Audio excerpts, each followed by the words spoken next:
She smiled back. He was poleaxed with exuberance. Keeping to dirt roads, they crossed into Montana.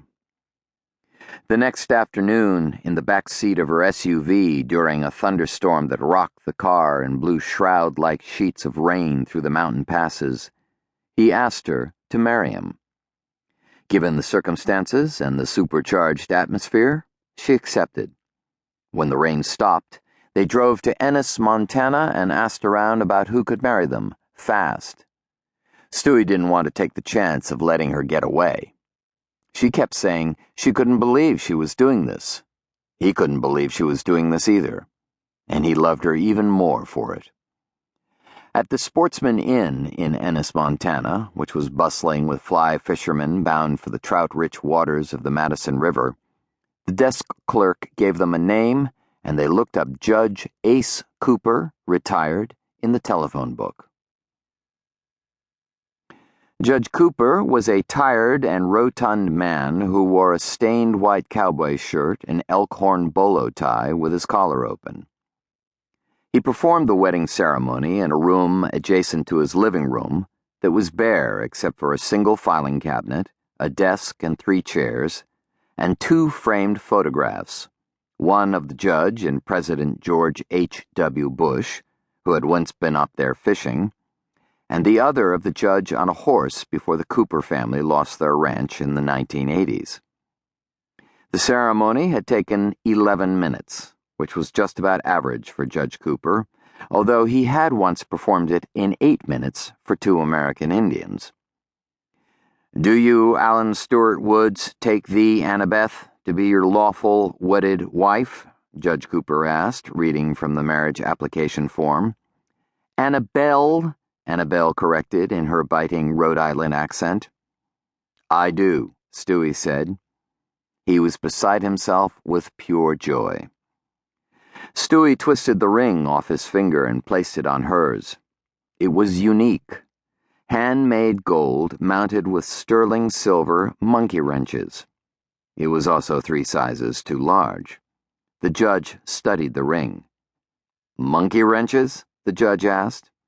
"It's symbolic," Stewie had said. "I'm aware of the symbolism," the judge said darkly, before finishing the passage. Annabelle and Stewie beamed at each other. Annabelle said that this was like the wildest vacation ever. They were Mr. and Mrs. Outlaw couple. He was now her famous outlaw, as yet untamed. She said her father would be scandalized, and her mother would have to wear dark glasses at Newport. Only her Aunt Tildy, the one with the wild streak, who had corresponded with but never met, a Texas serial killer until he died from lethal injection, would understand. Stewie had to borrow $100 from her to pay the judge, and she signed over a traveler's check.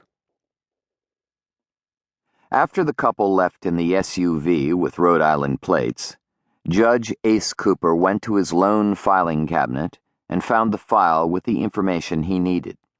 He pulled a single piece of paper out and read it as he dialed the telephone. While he waited for the right man to come to the telephone, he stared at the framed photo of himself on his former ranch.